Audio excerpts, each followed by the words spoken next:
आप देख रहे हैं एनएमटी न्यूज और आपको रखे सबसे आगे। आम आदमी पार्टी ने बुधवार को कहा कि वह 2024 के आम चुनाव में दिल्ली की सभी 7 लोकसभा सीटों पर चुनाव लड़ेगी और लोगों को यह बताने के लिए एक अभियान चलाएगी कि राजधानी में प्रशासनिक सेवाओं पर नियंत्रण संबंधी केंद्र का अध्यादेश उनके खिलाफ है। दिल्ली और हरियाणा के आप नेताओं के साथ बैठक के बाद पत्रकारों से बात करते हुए आपके महासचिव संगठन संदीप पाठक ने विपक्षी दलों के भाजपा के खिलाफ एकजुट होने की जरूरत पर जोर दिया और कहा कि यह कांग्रेस के रवैये पर निर्भर करता है। केंद्र ने गत 19 मई को दिल्ली में ग्रुप ए अधिकारियों के तबादले और तैनाती के वास्ते राष्ट्रीय राजधानी सिविल सेवा प्राधिकरण बनाने के लिए एक अध्यादेश जारी किया था, जिसे आप सरकार ने सेवाओं के नियंत्रण पर उच्चतम न्यायालय के फैसले के साथ धोखा बताया था।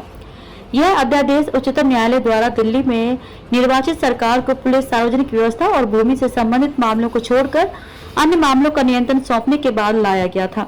शीर्ष अदालत के 11 मई के फैसले से पहले दिल्ली सरकार के सभी अधिकारियों का स्थानांतरण और तैनाती उपराज्यपाल के कार्यकारी नियंत्रण में थी।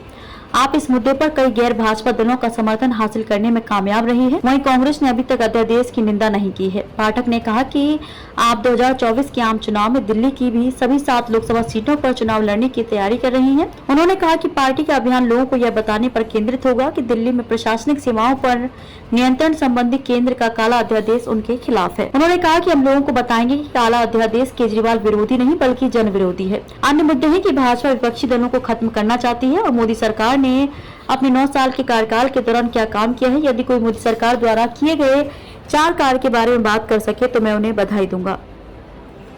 पाठक ने मोदी सरकार पर केंद्रीय अन्वेषण ब्यूरो सीबीआई और प्रवर्तन निदेशालय ईडी जैसी केंद्रीय एजेंसियों को बर्बाद करने का आरोप भी लगाया। आप नेता ने कहा कि भाजपा को उखाड़ फेंकने के लिए विपक्षी दलों को एक साथ आना चाहिए।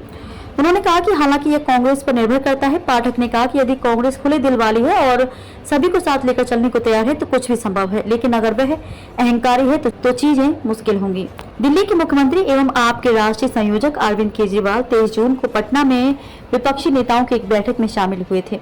हालांकि इसके तुरंत बाद आपने दावा किया कि कांग्रेस ने सार्वजनिक रूप से अध्यादेश की निंदा करने से इनकार कर दिया है और इसके कारण पार्टी के साथ किसी भी गठबंधन का हिस्सा बनना उसके लिए बहुत मुश्किल होगा।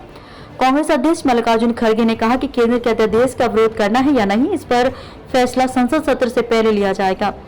पाठक ने कहा कि आप जुलाई में शिमला में होने वाली विपक्षी दलों की अगली बैठक में भाग लेने पर फैसला करेगी।